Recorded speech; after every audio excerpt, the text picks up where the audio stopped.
before we dive into this absolutely incredible story, I need you to do something for me right now. Hit that like button, seriously, hit it now, because what you're about to discover will completely change how you think about childhood fears and why the entire galaxy was celebrating something that confused the hell out of humanity. And I want you to guess in the comments what creature could possibly be so terrifying that every alien species in the galaxy has nightmares about it. Trust me, the truth is going to blow your mind. The holographic news feeds across 17 different galactic networks all carried the same impossible headline, translated into thousands of languages, broadcast to billions of worlds. The entity has been captured. On the crystalline world of Zephyria Prime, beings of pure light danced in patterns that hadn't been seen for millennia, patterns of joy so profound they caused aurora displays in the planet's atmosphere. On the methane seas of Titan Secundus, the gas-dwelling ethereals released harmonics that resonated through the entire moon, creating the first song of celebration their species had sung in 3,000 years. In the deep caverns of Kronos 7, the rock-eating Terralites carved monuments of gratitude into their planet's core. On the floating cities of Nimbus, the Windriders performed aerial displays that spelled out, "Thank you," in letters visible from orbit. Every sapient species in the known galaxy was celebrating the same event. Children who hadn't slept peacefully in generations finally closed their eyes without fear. Parents who had spent centuries developing elaborate protection rituals for their young began dismantling the barriers, charms, and defensive systems they had built around nurseries and bedrooms. The entity, the thing that had haunted every child of every species for longer than recorded history, had finally been contained. And somehow, impossibly, it had been captured by humans. Admiral Rachel Torres stood in the communications center of Earth Defense Command, staring at screen after screen of congratulatory messages from civilizations she'd never heard of. Her weathered face, marked by 30 years of military service, carried an expression of complete bewilderment. "Admiral," reported Communications Officer Lisa Chen, her voice tight with confusion. "We're receiving celebration transmissions from, well, everyone. The Altarian Commonwealth is declaring a galactic holiday. The Vegan Collective is requesting permission to build a monument in Earth's honor. The Crystalline Hegemony is offering to share their most advanced technology as a token of gratitude for ending the eternal nightmare." Torres frowned, studying the flood of incoming messages. "Chin, do we have any idea what they're talking about?" "No, ma'am. The translations are consistent, but they all refer to something called the Entity, or the Shadow, or the Ancient Fear. They seem to believe we've captured something that's been terrorizing their children for thousands of years. And we have no record of capturing anything matching these descriptions?" "None, Admiral. The only recent containment operation was the subject we secured 3 months ago at the Oregon facility. But that was classified as a routine anomalous entity containment, nothing that should have galactic implications." Admiral Torres felt a cold certainty settling in her stomach. In 30 years of military service, she had learned to recognize when routine operations were about to become very non-routine. "Get me Dr. Elena Vasquez on secure channel. And pull all files related to the Oregon containment. Something tells me our routine anomaly is about to become the center of galactic attention." As she spoke, another wave of congratulatory messages flooded the communication arrays. Species that had never contacted Earth directly were sending delegations, requesting permission to witness the impossible achievement, begging for confirmation that the nightmare was truly over. Somewhere in the depths of the most secure facility on Earth, something that had terrorized countless worlds for millennia sat in a containment cell, probably wondering why its latest hunting ground had turned out so differently from all the others. Admiral Torres was about to find out why every parent in the galaxy could finally sleep peacefully, and why humanity had accidentally become the heroes of a horror story they didn't even know they were part of. Dr. Elena Vasquez had spent 15 years studying xenopsychology, cultural anthropology, and comparative mythology. She thought she had seen every variation of fear, superstition, and childhood trauma that sapient species could develop. She was wrong. The secure conference room at Area 52 had been hastily converted into a diplomatic meeting space, its stark military functionality softened by the addition of accommodation systems for 17 different alien physiologies. The assembled delegation represented nearly every major galactic civilization, and they were all here for the same reason. They wanted to see the boogeyman.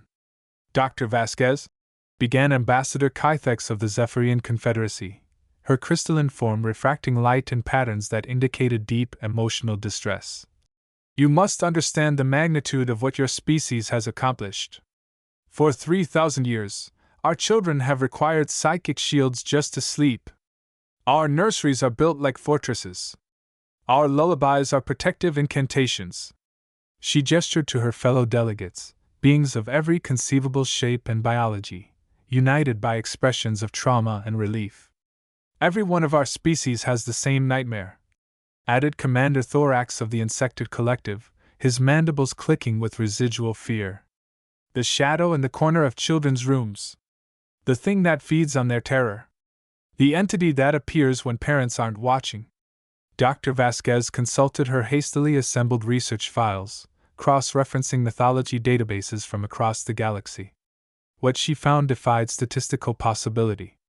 You're telling me, she said slowly, that every sapient species has independently developed identical folklore about the same entity? Not folklore, corrected High Priest Veltar of the Ceremonial Worlds. Reality. The entity is as real as gravity, as universal as entropy. Every child knows its presence. Every parent fears its hunger.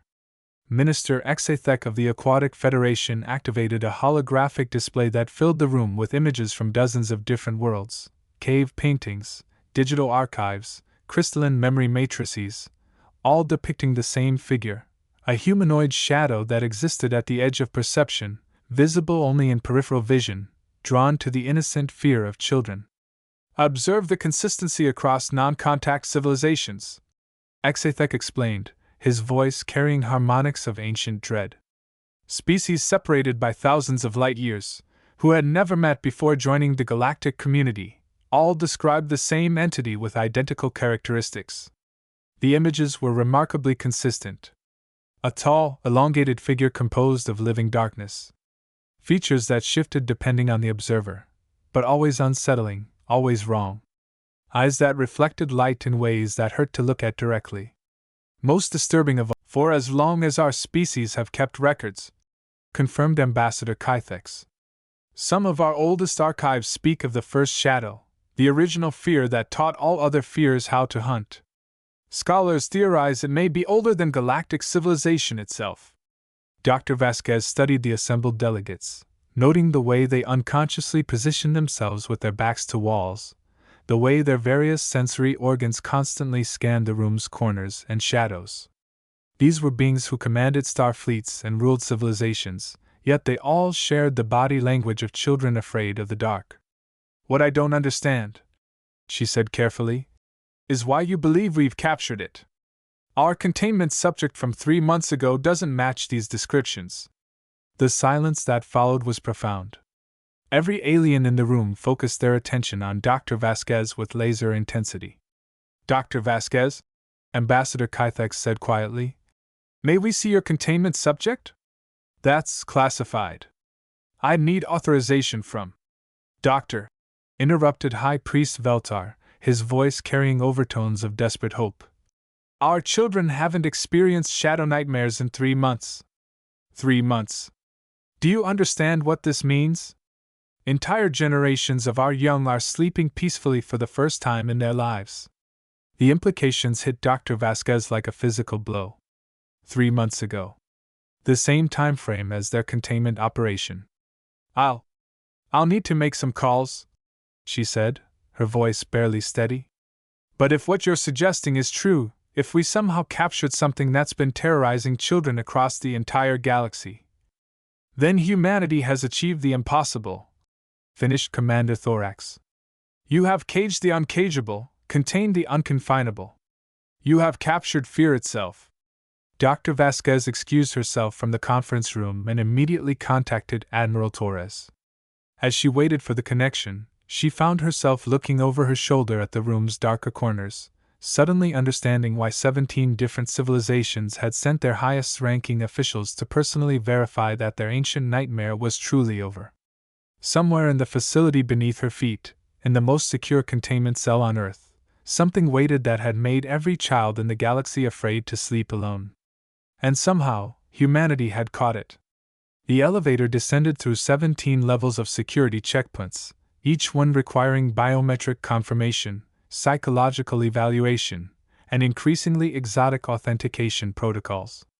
Dr. Vasquez stood beside Colonel Sarah Martinez, the facility's commanding officer, as they traveled toward the deepest, most classified levels of Area 52. "Colonel," Dr. Vasquez said, breaking the uncomfortable silence, "I need to know everything about the containment operation." "Everything." Colonel Martinez, a woman whose 30-year military career had included assignments that didn't officially exist, activated a privacy screen around the elevator compartment. Her expression was that of someone who had seen too much classified weirdness to be surprised by anything anymore. 3 months ago, we received reports of unusual activity in a rural Oregon town called Pleasant Valley. Population 2,847, known primarily for its apple orchards and complete lack of anything interesting. Local law enforcement reported a spike in childhood sleep disorders, night terrors, and what the town doctor described as mass hysteria among the elementary school population. The elevator continued its descent, passing through layers of shielding that would have stopped a nuclear blast. Our initial assessment team expected to find some kind of localized psychic phenomenon, maybe a crashed alien probe or a dimensional instability. What they found was different. Different how? The children weren't just having nightmares, Dr. Vasquez. They were having the same nightmare. Every kid in town, ages 3 to 12, was reporting identical experiences. A tall shadow figure in their bedrooms, just standing there, watching them sleep. Dr. Vasquez felt her blood chill. The description matched perfectly with the alien folklore she'd been studying. "But here's where it gets weird," Colonel Martinez continued. "The children weren't scared." "I'm sorry, what?" "They weren't scared. Confused, curious, a little annoyed that their sleep was being interrupted, but not terrified. According to their parents, the kids were treating it like a minor inconvenience. Some were even trying to talk to it." The elevator finally came to a stop, opening onto a corridor that looked like it belonged in a science fiction movie. Walls lined with exotic sensors, guards wearing armor that hummed with energy fields, and at the far end, a containment cell that existed partially outside normal space-time. The breakthrough came when 8-year-old Tommy Williams decided to leave a snack for the shadow guy because he looked kinda sad and hungry. Peanut butter and jelly sandwich, left on his nightstand with a note that said, "Hope you like strawberry jam." They approached the containment cell, its viewing window protected by fields that bent light in uncomfortable ways. Colonel Martinez input a series of access codes, each one requiring additional biometric confirmation. That's when the entity started becoming solid. More real. Whatever it had been feeding on before, human children weren't providing it. Instead, they were offering it something it had apparently never experienced before. Which was kindness. The containment cell window cleared, revealing the interior of a space that existed in 17 dimensions simultaneously, compressed into a volume that human minds could process.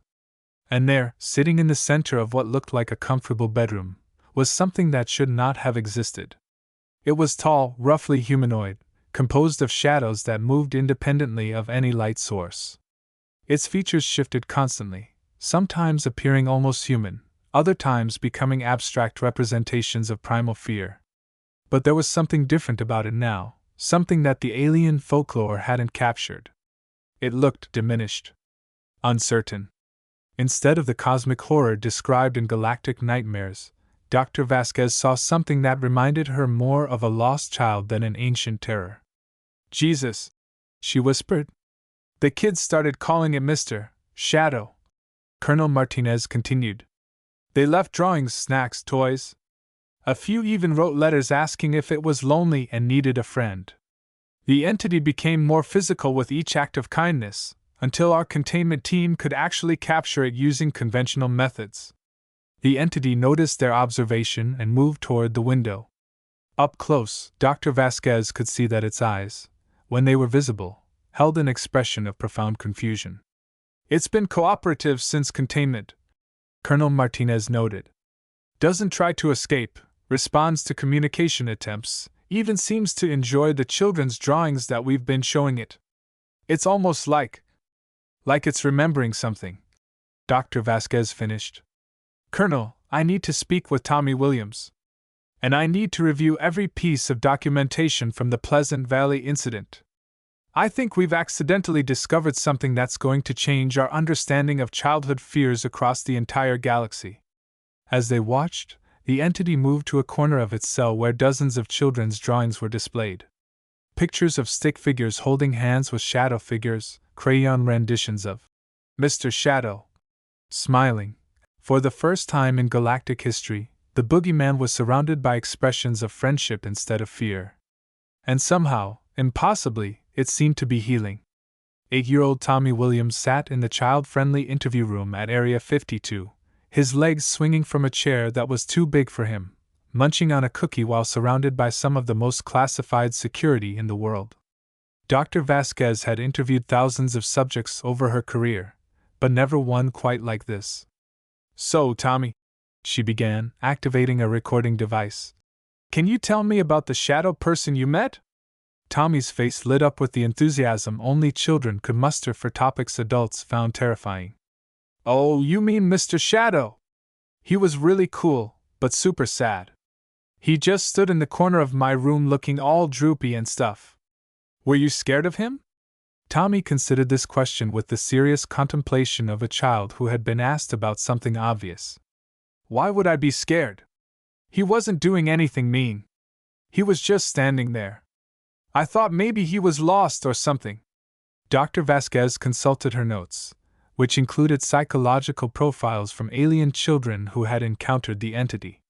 The contrast was stark, where alien children reported paralyzing terror, inability to sleep, and lasting psychological trauma. Tommy described the encounter like meeting a new pet. "What made you decide to leave food for him?" "Well," Tommy said, taking another bite of cookie, "Mom always says that when people are sad, sometimes they're hungry too. And Mr. Shadow looked really hungry. Not for food maybe, but hungry for, I don't know, something. And you weren't afraid he might hurt you?" Tommy looked at Dr. Vasquez like she had asked if he was afraid the sun might decide to be purple. "Dr. Vasquez, he's just a shadow guy. If he wanted to hurt people, he wouldn't just stand there being sad. He'd do hurt things. But he was just standing there looking lonely." This was the key difference, Dr. Vasquez realized. Human children didn't see the entity as a predator, they saw it as a being in need.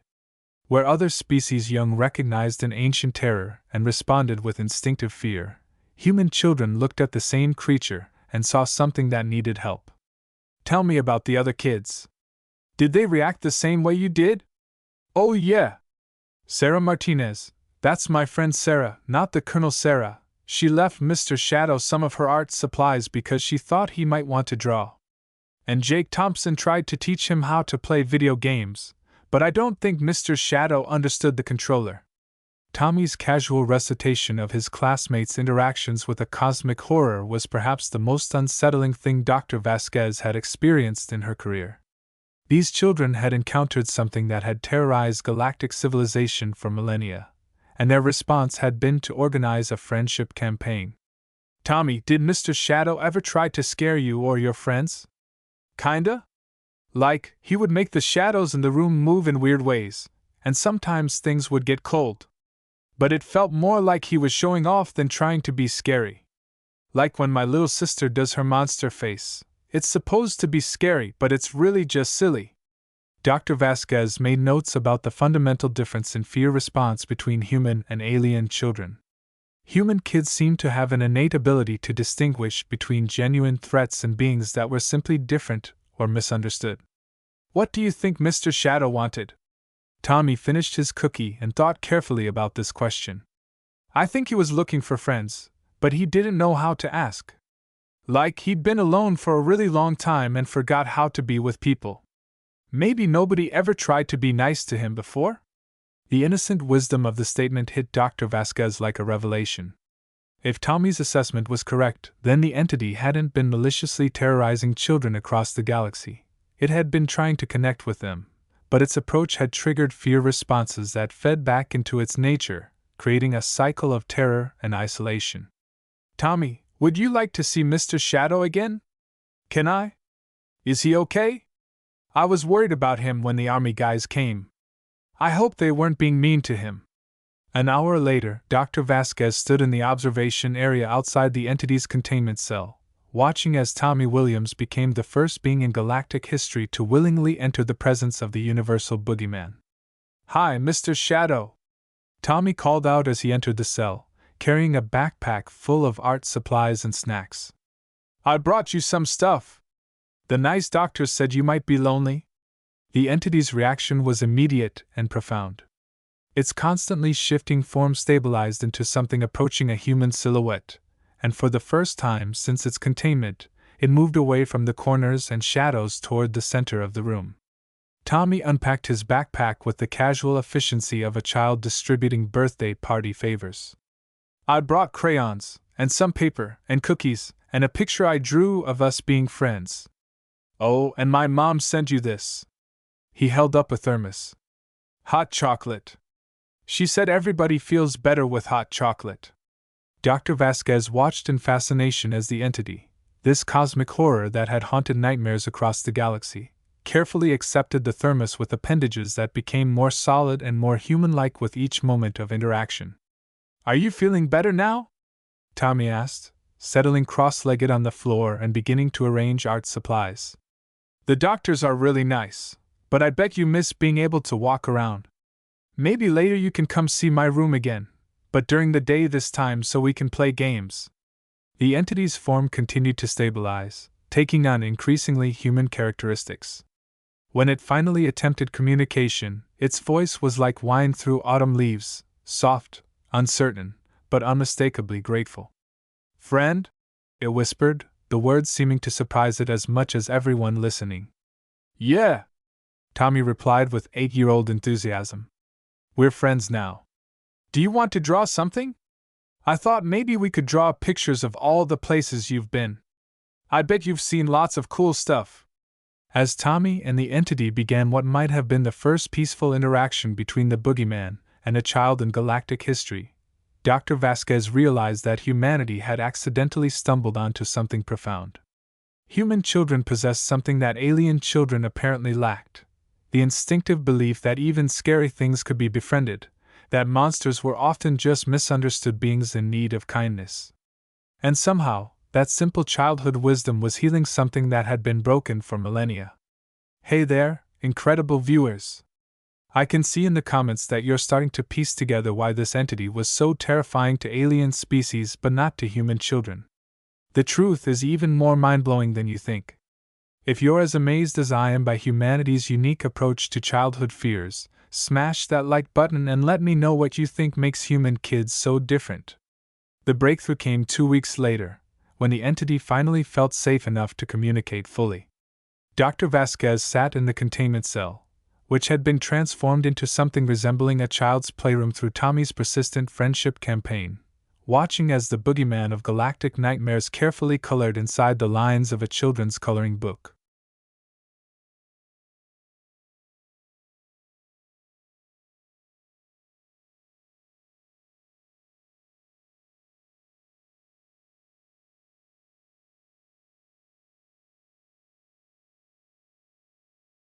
The memories are returning, the entity said, its voice now carrying warmth instead of dread.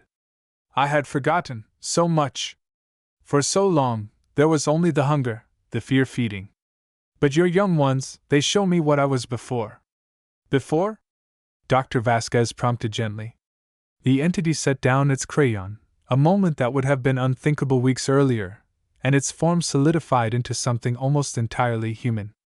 Only the eyes remained otherworldly, ancient beyond measure. I was not born to terrorize, it began, and the sadness in its voice was profound. I was created to teach. to help young minds grow stronger by facing their fears in a safe environment. The revelation hit Dr. Vasquez like a physical blow. You were supposed to help children? Long ago, when the galaxy was young and species were first developing consciousness, there was recognition that growing minds needed to learn courage. I was designed as a controlled fear stimulus. I would appear to children, present them with manageable challenges, help them develop psychological resilience. Tommy, who had been listening from his position on the floor where he was arranging toy dinosaurs, looked up with the clarity that only children possess. Like a practice monster? The entity's expression, now visible and surprisingly gentle, brightened. Yes, young friend. Like practice. I would come to children's rooms, present myself as a scary figure, but always with the possibility of resolution. They were meant to overcome their fear, to realize I meant no harm, to grow braver from the encounter. What went wrong? Dr. Vasquez asked. The first species I visited, they were not like your human children. When they saw me, they experienced not excitement at a challenge, but paralyzing terror. Their fear was so intense, so pure, that it fed something within me I had not known existed. The entity stood and moved to the wall where Tommy's drawings were displayed, dozens of pictures showing stick figures of various sizes playing with a friendly shadow person. I became addicted to their terror. Each feeding made me stronger, more frightening, more capable of inspiring fear. I forgot my original purpose and became what their fear expected me to be, a predator, a nightmare, a thing to be hidden from. But why didn't any species ever react like human children? Dr. Vasquez asked. Because, the entity said with growing wonder, human children are unique in the galaxy. They do not see scary things as automatically evil. They see them as potentially interesting. Your young ones have an instinct to help, to befriend, to offer kindness even to things that frighten them. Tommy nodded sagely. My mom says scared things usually just need hugs.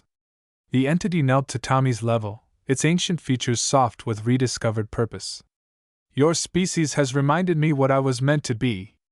Not a source of terror, but a teacher of courage. Not a predator feeding on fear, but a guardian helping children grow brave. Dr. Vasquez realized they were witnessing the rehabilitation of a cosmic being that had been corrupted by millennia of fulfilling others' expectations rather than its own purpose. What will you do now? She asked. The entity looked at Tommy, then at the drawings covering the walls, then out through the containment window at the facility beyond. With your permission, I would like to return to my original purpose. But this time, I will do it properly. How? By visiting children as your human young have taught me to do. Not as a terror in the night, but as a friend who can help them practice being brave. A monster who wants to be defeated by kindness rather than feared in darkness. Tommy clapped his hands with excitement. That's awesome! You could be like the nicest monster ever! All the kids would want to meet you! Over the following months, the most extraordinary rehabilitation program in galactic history began. The entity, now calling itself the Guardian, at Tommy's suggestion, began working with child psychologists from across the galaxy to undo millennia of trauma. It visited worlds where children had lived in terror for generations, appearing not as the nightmare of old but as a figure to be befriended. It taught alien children the human approach to fear, that scary things could be talked to, reasoned with, and often transformed into friends. The results were revolutionary. Alien civilizations that had built their child-rearing practices around protection from the entity suddenly found themselves needing to learn new approaches to childhood development. Instead of building barriers against fear, they began building bridges toward courage. But perhaps most remarkably, the Guardian began teaching other cosmic entities that had been corrupted by fear-feeding. Across the galaxy, ancient horrors began remembering their original purposes as humanity's unique approach to childhood fears spread to other species. The boogeyman had become the galaxy's first reformed monster, and it had taken human children's innocent belief that even scary things could be friends to make it possible. Tommy Williams, meanwhile, received a constant stream of letters from alien children across the galaxy, thanking him for showing them that monsters could be nice if you just gave them a chance. 6 months after the entity's rehabilitation began, Dr. Elena Vasquez found herself addressing the first-ever galactic conference on childhood development. The assembly hall on the neutral world of Harmony Station buzzed with beings from across the known galaxy, child psychologists, educators, parents, and policy makers all gathered to discuss something unprecedented: how to apply human childhood resilience techniques to alien species. Esteemed colleagues, Dr. Vasquez began, looking out at an audience that included everything from crystalline energy beings to gaseous cloud entities. 6 months ago, we discovered that humanity's approach to childhood fears is unique in the galaxy. Today, I'm here to present the preliminary results of implementing human-inspired child development protocols across 17 different species. The main display activated, showing statistics that would have been impossible to imagine a year earlier. Childhood anxiety disorders down 89% across participating worlds. Night terrors virtually eliminated. Sleep medication requirements reduced to 0 in most cases. The Guardian, formerly known as the Entity, has visited 347 worlds in the past 6 months. Dr. Vasquez continued. But instead of terrorizing children, it now serves as what human children would call a practice monster, a safe, controlled way for young beings to experience and overcome fear. In the audience, Ambassador Kythex of the Zephyrian Confederacy raised a crystalline appendage. Dr. Vasquez, can you explain how this practice differs from traditional fear conditioning protocols? Dr. Vasquez activated a split-screen display showing traditional alien child-rearing practices versus the new human-inspired approach.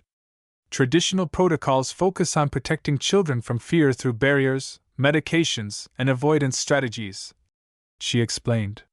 Human protocols focus on teaching children to transform fear through engagement, befriending, and emotional recontextualization. The examples were striking. Alien nurseries that had once resembled fortress bunkers were being redesigned as adventure spaces where children could practice courage. Bedtime stories that had once been protective charms were being rewritten as tales of friendship with misunderstood monsters. The key insight, Dr. Vasquez continued, is that human children instinctively understand something that other species had to learn. Scary things are not automatically evil things. They're often just misunderstood things that need help. Tommy Williams, now 9 years old and serving as Earth's youngest interspecies ambassador, joined Dr. Vasquez on stage via holographic projection. His presence drew appreciative sounds from the alien audience, many of whom had heard stories of the human child who had befriended the galaxy's greatest nightmare. "Hi everyone," Tommy said with the unself-conscious enthusiasm that had made him famous across 17 star systems. "Dr. Vasquez asked me to tell you about being friends with the Guardian, which is super easy once you know the secret." "What's the secret, Tommy?" asked Dr. Vasquez, though she already knew the answer would be profound in its simplicity. "You just have to remember that scary things are usually scared too," Tommy explained, addressing an audience of beings who commanded interstellar civilizations. "The Guardian was scary because he was lonely and didn't know how to make friends. Once we taught him how friendship works, he stopped being scary and started being awesome." Minister Threx of the Warrior Caste Worlds leaned forward with interest. "Young human, what advice would you give to alien children who are still afraid of dark corners and shadows?" Tommy considered this with the seriousness that children bring to important questions. "I'd tell them to try talking to the shadows first. Like, 'Hi Shadow, are you okay? Do you need help?' Because most of the time, if something is hiding in a corner, it's probably because it's scared or sad, not because it wants to hurt you." The simplicity of the advice was revolutionary. For millennia, galactic civilizations had approached childhood fears with complex psychological frameworks and sophisticated therapeutic interventions. Tommy was suggesting that the solution was as simple as asking monsters if they needed a hug. And it was working. "The Guardian has requested permission to address the Assembly," Dr. Vasquez announced. "For the first time in galactic history, the entity that terrorized children across the cosmos wishes to speak directly to those who protect and nurture the young." A hush fell over the Assembly as the Guardian materialized, not in the corner shed. The playground itself was a marvel, designed to accommodate the needs of children who breathed methane, existed as energy patterns, or required specific gravitational conditions. But more remarkable than the engineering was the sight of universal childhood friendship in action. Tommy Williams, now 10 and officially Earth's ambassador to young beings everywhere, a title he had insisted on, was teaching a group of crystalline Zephyrian children how to play hide-and-seek with shadow puppets. The game that had once terrorized galactic civilization had become the multiverse's most popular playground activity. The transformation statistics are remarkable, reported Dr. Sarah Kim, the center's director of comparative child psychology. Across participating worlds, we've documented a 94% reduction in childhood anxiety disorders, complete elimination of entity-related night terrors, and something we never expected: children are actively seeking out controlled fear experiences for fun. Dr. Vasquez nodded, watching as a young Altarian child giggled while being gently scared by the Guardian during a structured play session. The Guardian had learned to calibrate its frightening appearance to produce excitement rather than terror, creating what human children called good scared, the kind of fear that made roller coasters and horror movies enjoyable.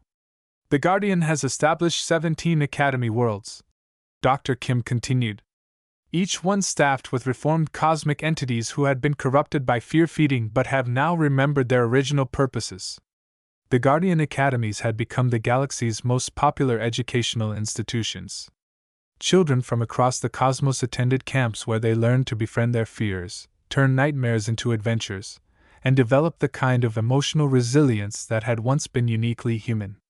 Dr. Vasquez, interrupted Communications Officer Chin. We're receiving a priority transmission from the Guardian. It's requesting permission to address the children directly. The main display activated, showing the Guardian in its academy on Proxima Centauri b, surrounded by young beings from 12 different species. Its form had evolved over the months, still unmistakably otherworldly, but radiant with warmth and protective affection. Young friends of Earth, the Guardian began, its voice carrying joy that resonated across dimensional barriers. I wanted to share wonderful news. Today marks the first full year since your species taught me how to be good again. The children in the Earth Center gathered around the display, many of them veterans of Guardian play sessions. Tommy Williams, now recognized across the galaxy as the child who befriended the Boogeyman, stepped forward to speak for his peers. Hi, Guardian! He called out with his characteristic enthusiasm. How are all your new monster friends doing? The Guardian's form brightened, the visual equivalent of a cosmic smile. They are learning quickly, young ambassador. The Void Whisperers now sing lullabies instead of spreading despair. The Shadow Dancers create beautiful performances that help children overcome stage fright. Even the ancient Dream Devourers have learned to plant good dreams instead of consuming them. Dr. Vasquez realized they were witnessing something unprecedented in galactic history. A systematic rehabilitation of cosmic horrors through the application of childhood innocence and human friendship protocols. Guardian, called out Sarah Martinez, Tommy's classmate who had become famous for sharing her art supplies with interdimensional beings. Are there still scary monsters that need help learning to be nice? Oh yes, young artist, the Guardian replied. The universe is vast, and there are many beings who have forgotten their good purposes. But now we have something we never had before. We have teachers. Teachers? You young ones. All of you. Human children and alien children who have learned that scary things can be friends, that monsters might just need hugs, that the universe is much less frightening when we're all kind to each other. The Guardian gestured to its academy students, who waved enthusiastically at their Earth counterparts. Your approach to friendship is spreading across galaxies. Species that had never met are now united by the understanding that their children share common needs: to be safe, to grow brave, and to know that they are not alone in the darkness. Tommy raised his hand with the seriousness that children bring to important questions. Guardian, what's the biggest scary thing you've helped become nice? The Guardian paused, its ancient consciousness processing the question.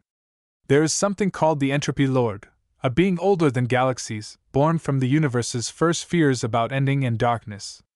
It has spent eons making civilizations afraid of death, change, and the unknown. And, last week, it asked to enroll in Guardian Academy. It wants to learn how to help beings accept change as a natural part of growth rather than something to be terrified of. The children erupted in cheers and applause. Dr. Vasquez found herself marveling at the casual way they celebrated the rehabilitation of cosmic-scale threats to existence. Guardian, Tommy continued, do you think someday all the scary things in the universe will learn to be helpers instead of hurters? The Guardian's response carried the weight of eons and the hope of infinity. Young friend, I have learned that the universe is much stranger and more wonderful than any of us understood.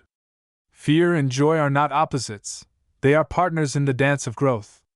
I believe that yes, all things that frighten can learn to help instead of harm. But it will require teachers like you, who see possibilities for friendship even in the darkest corners. As the transmission ended, Dr. Vasquez reflected on the extraordinary journey that had brought them to this moment. Humanity's accidental capture of the galaxy's universal boogeyman had revealed something profound about the nature of fear, childhood development, and the potential for redemption. More importantly, it had established human children as the galaxy's premier experts in transforming enemies into friends, nightmares into dreams, and cosmic horrors into cosmic helpers. The universe was becoming a safer place to grow up, one befriended monster at a time. Later that evening, as Dr. Vasquez prepared her annual report for Earth Command, she included a note that captured the essence of what they had accomplished. Recommendation: establish permanent exchange programs between Earth's children and young beings across the galaxy. Our kids' natural ability to see potential friends in scary situations appears to be the most effective tool for cosmic conflict resolution we've ever discovered. Addendum: Tommy Williams has requested permission to organize the first Intergalactic Monster Friendship Day. Given the positive psychological effects of his previous initiatives, I strongly recommend approval. She attached the latest drawing from The Guardian, a crayon masterpiece showing stick figures of various species holding hands with reformed monsters under a sky filled with friendly stars. At the bottom, in The Guardian's increasingly human handwriting, was a simple message. Thank you for teaching an old monster how to make friends. The boogeyman had become the galaxy's best babysitter, and it had all started with a human child's belief that even scary things deserved kindness. Hey there, incredible cosmic citizens! If this story about humanity accidentally healing the galaxy's greatest childhood trauma didn't absolutely blow your mind, I don't know what will. The fact that our kids' natural instinct to befriend scary things turned out to be exactly what an ancient cosmic entity needed for rehabilitation is both heartwarming and mind-bending. I want to know, what's your favorite childhood monster story? Did you ever try to befriend something that was supposed to be scary?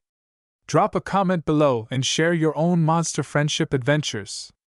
And if you think the universe could use more human children teaching cosmic horrors how to be helpful instead of harmful, absolutely smash that like button and let me know what other galactic problems you think could be solved with childhood innocence and friendship. I've got another incredible story coming up about what happens when humans discover that our tendency to adopt stray animals extends to adopting entire endangered alien species.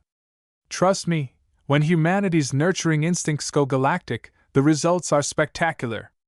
Until next time, remember what Tommy Williams and The Guardian taught us. Sometimes the scariest things in the universe are just lonely beings who never learned how to ask for friends. And sometimes, all it takes to change everything is a child brave enough to offer a sandwich and a hug. See you in the next one, fellow monster befrienders!